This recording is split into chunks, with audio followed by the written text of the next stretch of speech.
그렇기 때문에 생산되는 그 양만큼만 살아갈 수 있는 시대가 바로 이 시대였어요. 얼마나 이게 힘들어요. 그래서 이 로마에서 내전이 일어나게 됐어요. 이 옥타비아누스 장군과 안토니우스와 클레오파트라 연합군. 예, 이 클레오파트라는 이집트를 장악하고 있고 또 이 안토니우스는 해군력을 갖고 있었어요.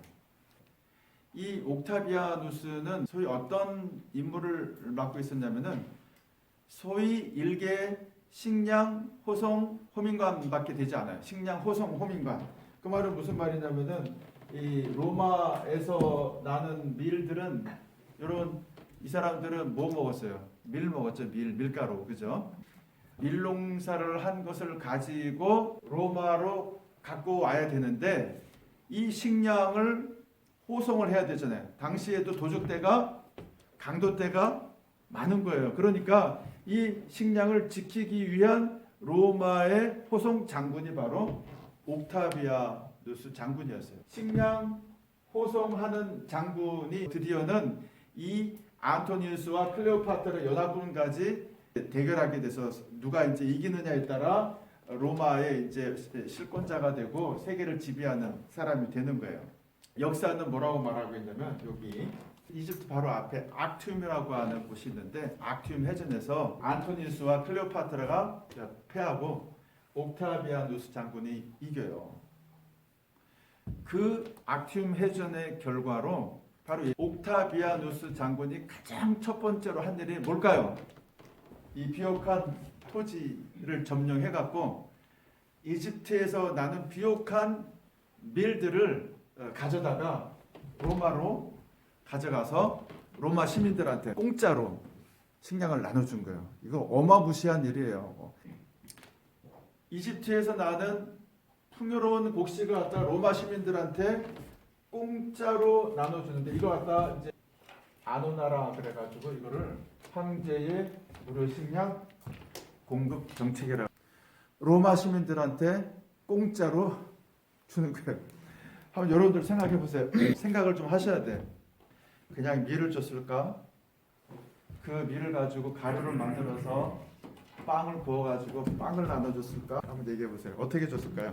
예, 로마 시민들은 빵을 먹었어요. 빵. 정부에서 빵을 굴려면 뭐가 있어야 돼요? 화덕이 있어야 되잖아요. 밀가루를 가지고 화덕에서 빵을 구워가지고 일주일에 두세 번씩 그 회랑에서 로마 시민권 가진 자들한테 빵을 주는 거예요. 빵. 여러분들 스페인이나 이태리 가면은 제 머리통만한 빵이 있고 로마 밀이라 그래갖고요. 이거 먹으면 든든해요.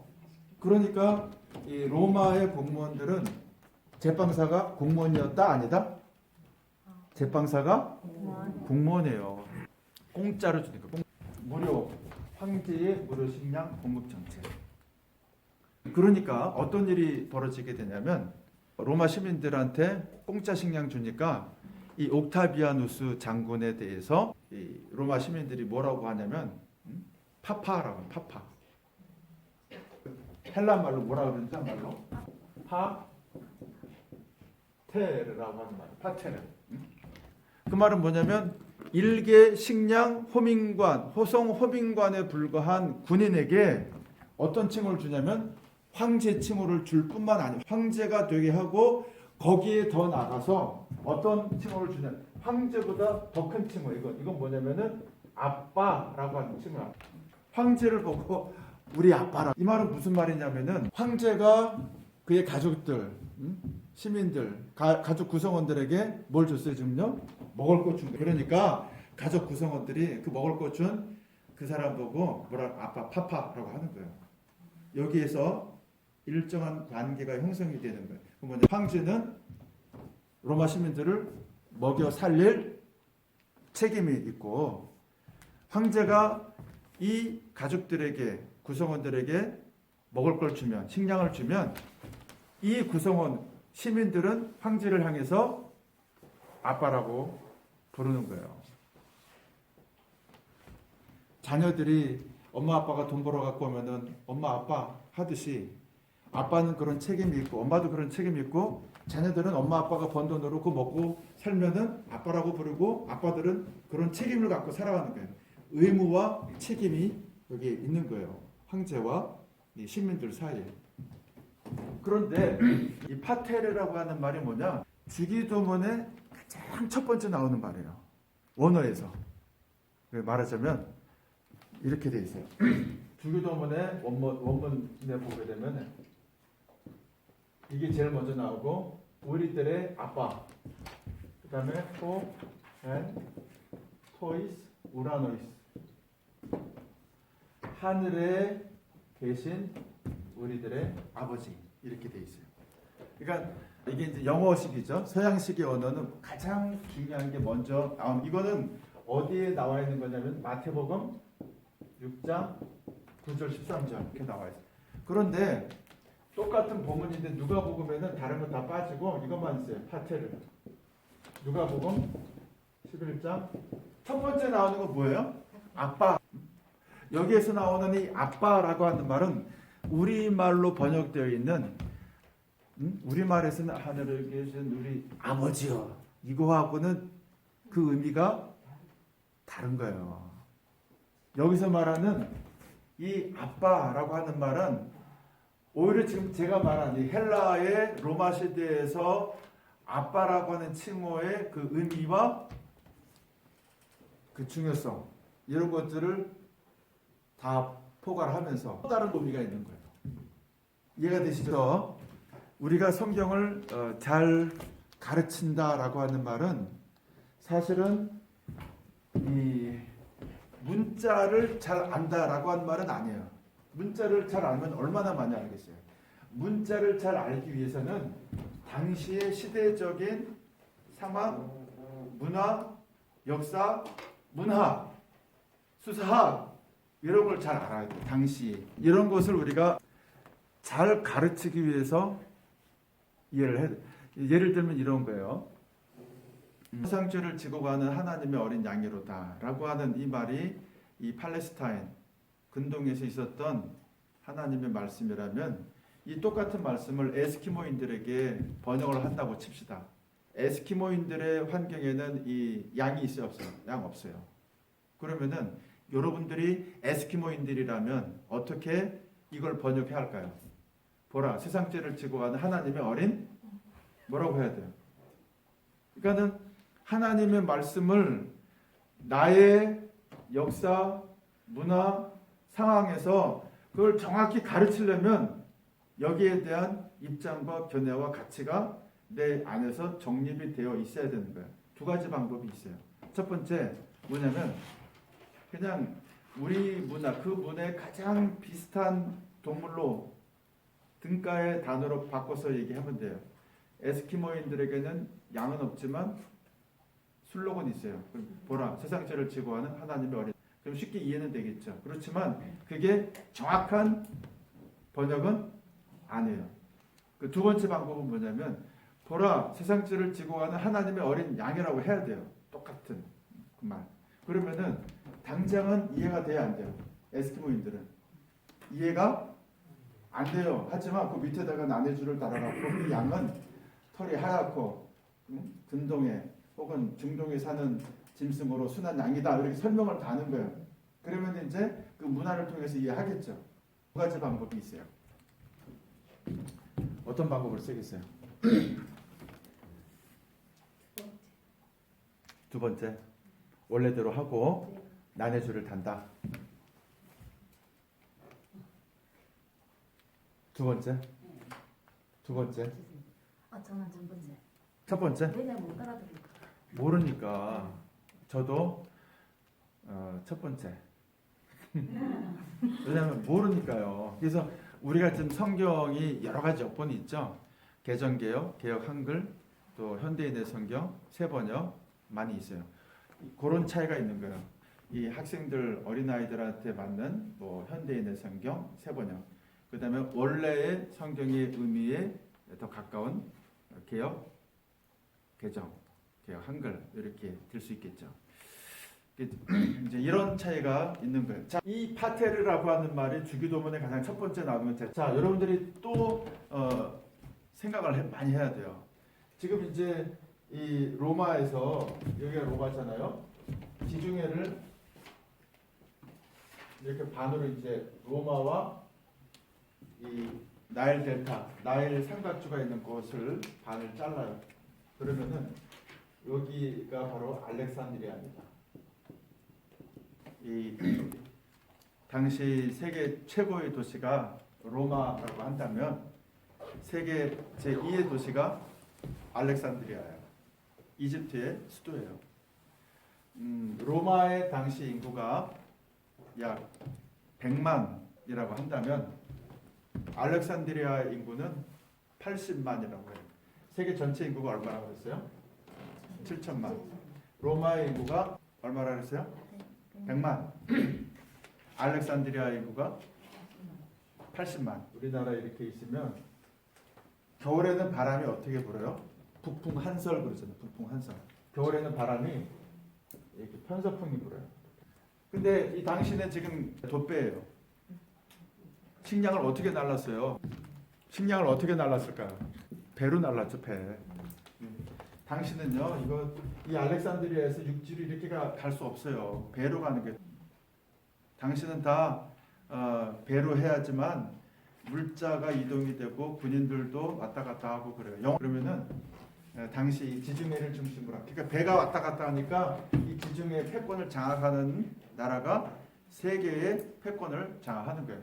나중에 이 스페인이 이 바다를 점령하니까 세계를 또 점령하고, 나중에 영국이 스페인의 이 무적 함대를 1586년에 무찌르잖아요. 엘리자베스 1세 여왕이. 물론 그 당시에는 천주교와 개신교와의 싸움이기도 했지만, 그리고 나서 영국의 이 골든 에이지라고 하는 시대가 이 바다를 점령해야 돼요. 그 당시 예수님 시대에 세계의 패권의 바다는 바로 이 지중해예요. 이 지중해를 제패를 해야지만 세계를 제패하는 거예요. 그래서 이 옥타비아누스가 알렉산드리아의 로마의 배를 보내서 양식을 실어가지고 로마로 다시 가지고 와야 되는 게, 이게 자기 호송의 임무의 가장 큰 임무예요, 이게. 자, 그럼 생각해 봅시다. 바람이 어떻게 불어요? 여기도 마찬가지로 우리나라처럼 편서풍이 불어요. 바람이 이렇게 부는 거예요. 바람이 이렇게. 그러면 이제 질문 나갑니다. 질문.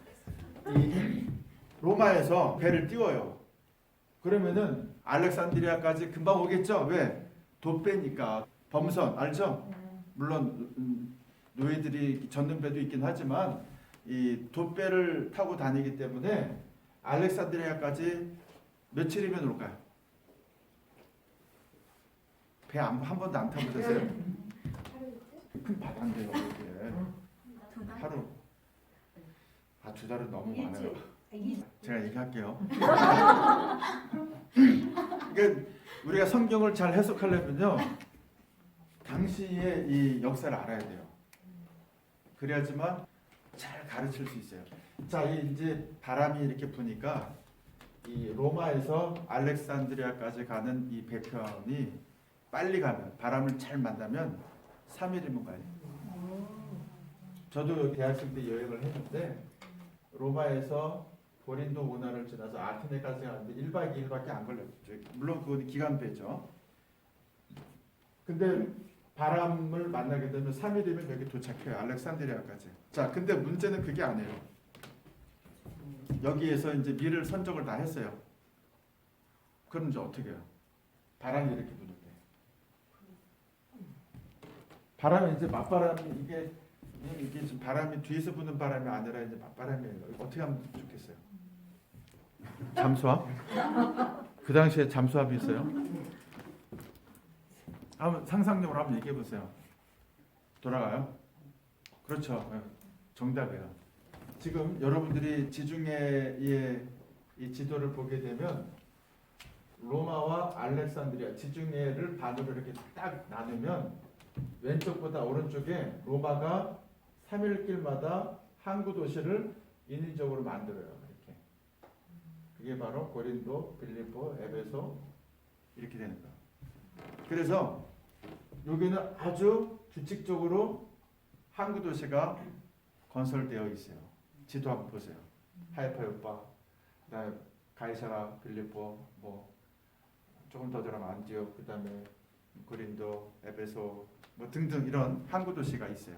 그건 다 뭐냐면 로마가 식량 호송을 하기 위해서 인위적으로 건설한 항구 도시입니다. 며칠 길마다 3일 길마다.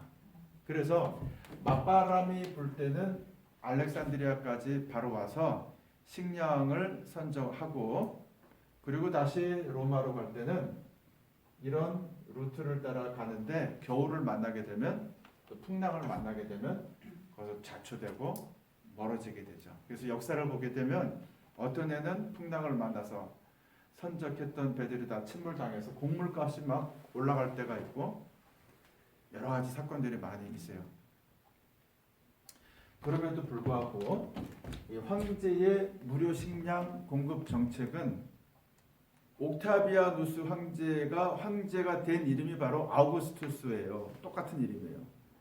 옥타비아누스가 식량을 공짜로 주니까 황제로 칭호했는데 그게 바로 아우구스투스 황제였고 아우구스투스 황제 그 이후에 수많은 황제들이 이 무료 식량 공급 정책을 포기하지 않았어요. 왜냐하면 그거 포기하면은 안 되니까. 그래서 소위 인기 영합주의라고 하는 말이 이때부터 생겨났어요. 파퓰리즘이라고 하는 오늘날의 우리나라도 얼마나 많은 이 사회보장 정책이 많이 있어요. 아이수당, 노인수당, 무슨 크레딧, 이번에 우리 코로나19 100만 원. 근데 이제 이렇게 자꾸 주다 보면 나중에 안 주면 서운한 거예요. 주다 보니까 나중에는 주던 것을 금지하지 못하는 인기 영합주의, 퍼퓰리즘이라고 하는 말이 생겨날 정도로 이런 일들이 생겨났습니다. 그래서 이 파테르라고 하는 이 아빠라고 하는 칭호가 사실은 주기도문에 가장 먼저 나오는 아빠라고 하는 그 칭호와 유사성이 있어요. 아까 제가 얘기했던 것처럼 우리가 하나님을 향해서 아빠라고 부를 때 하나님은 우리를 책임져 주시는 거예요. 우리는 하나님을 아빠라고 부르면서 하나님이 나의 보호자이시고 나는 그분의 자녀로서의 책임 있는 삶을 살아가야 할 사람으로 자기의 신분을 가지고 살아가는 거예요. 이미 이 아빠라고 하는 칭호에 하나님과 나와의 관계가 이미 설정되어 있는 거예요. 이해가 되시죠? 네. 네. 우리가 성경을 보다 더 잘 가르치기 위해서 헬라어를 공부한다. 아셨죠? 네. 우리 이제